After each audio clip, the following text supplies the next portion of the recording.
Hi everyone, I'm Jolibibs Didakiado and I will be reporting the Fourth Commandment. So what is the Fourth Commandment? So the Fourth Commandment is honor your mother and your father. So let me read you this from Exodus chapter 20 verse 12 that states, honor your father and your mother that your days may be long upon the land which the Lord God gives to you. It means that we must be humble before your parents or our parents because it teaches you how to be humble before God and other people. It is very important because at some point in our life, we become adults and parents and we are going to be accountable and responsible to ultimately to God. So now, let us go more concrete to the details about the fourth commandment, and we are commanded to practice the filial love. So by the way, do you have any idea about filial love? So filial love is the love of child for a parent. This type of love is a strong positive emotion with regard and affection. So, since we are now familiar what filial love is, let us focus on how we are going to fulfill the fourth commandment. So, the first one is, it is God's will that after Him, we should honor our parents to whom we are life and have handed to us the knowledge of God. It is stated to the previous commandment that we must love God before anything else. So love God above all. Yes, it is very important, and here in the fourth commandment it is stated that after loving God, the second one is our parents. Before or next to God, we must love our parents. So now let's move on to the second one, which is honor and respect those vested with God-given authority. So who are those people with God-given authority? So those are people who are serving God all their life, probably those who are priests, nun, pope, and anyone else which is serving God.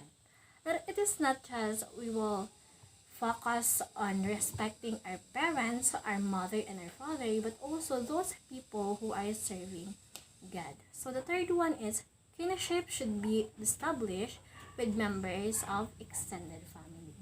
So it is very understandable that we must love our family. So to make it short, let us promote love and respect within the family, including our extended family. Because if there is love and respect within the family, obviously there is peace. And if there is peace, probably God is at the center of it. And now, let's move on to the fourth one, which is honor, affection, gratitude towards elders and ancestors should be observed. It means that we are not only obliged to honor and respect our parents, our mother and father, but most especially our elders and ancestors, because our parents will not be here without them, and probably we are not here without our parents. Let us be grateful enough with our elders and ancestors, and they deserve much and high respect. So now, let's move on to the fifth one, which is duties of parents, children, teachers, employers, and both civil and church leaders must be observed and respected.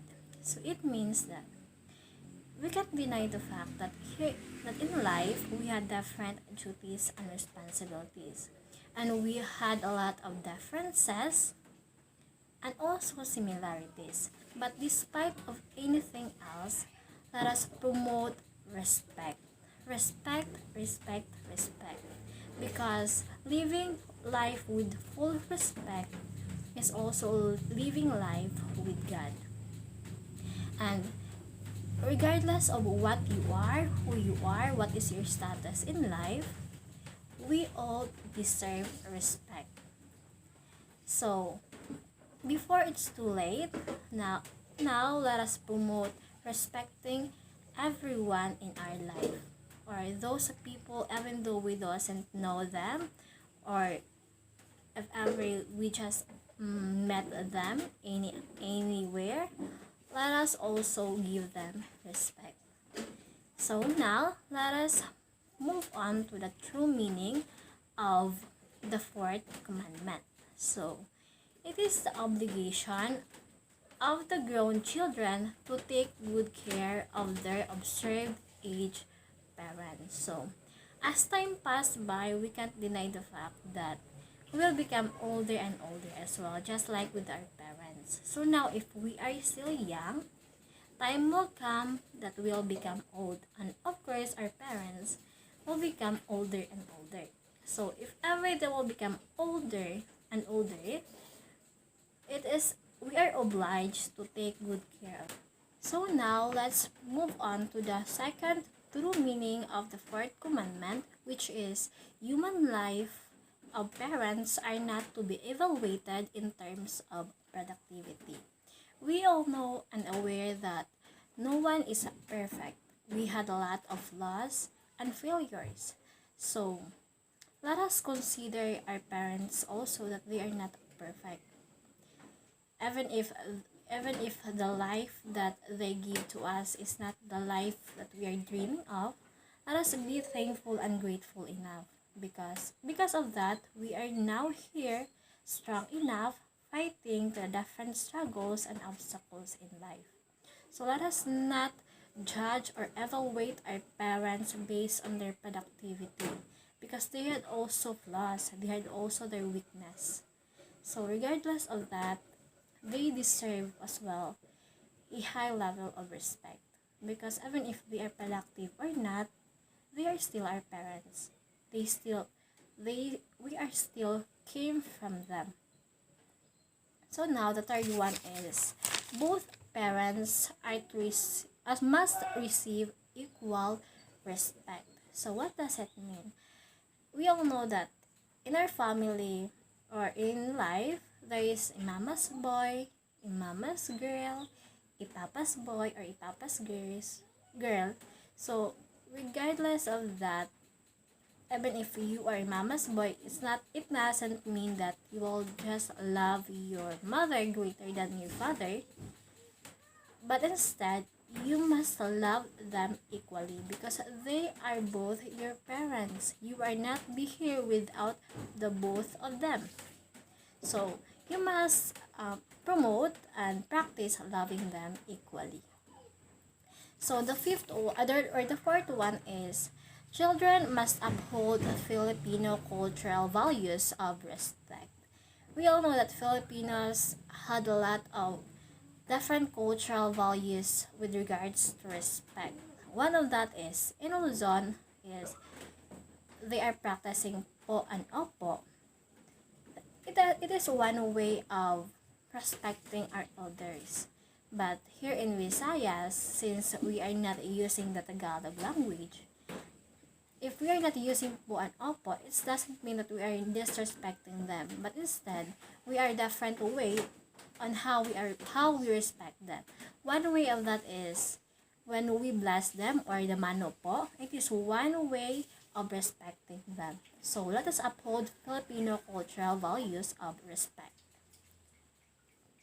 So now, since we are not tackling the fulfillment and the true meaning of the fourth commandment, let's proceed with the obstacles on how to perform the fourth commandment.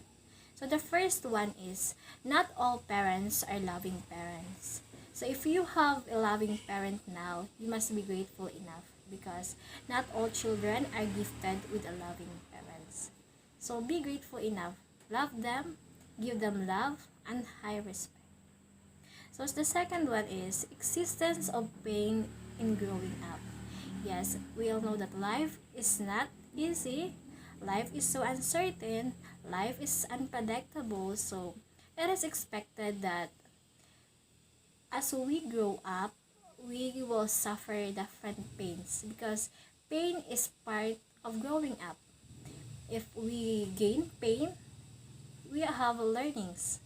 And if we had a lot of learnings, we can stand and we can fight the different struggles that we might encounter in life.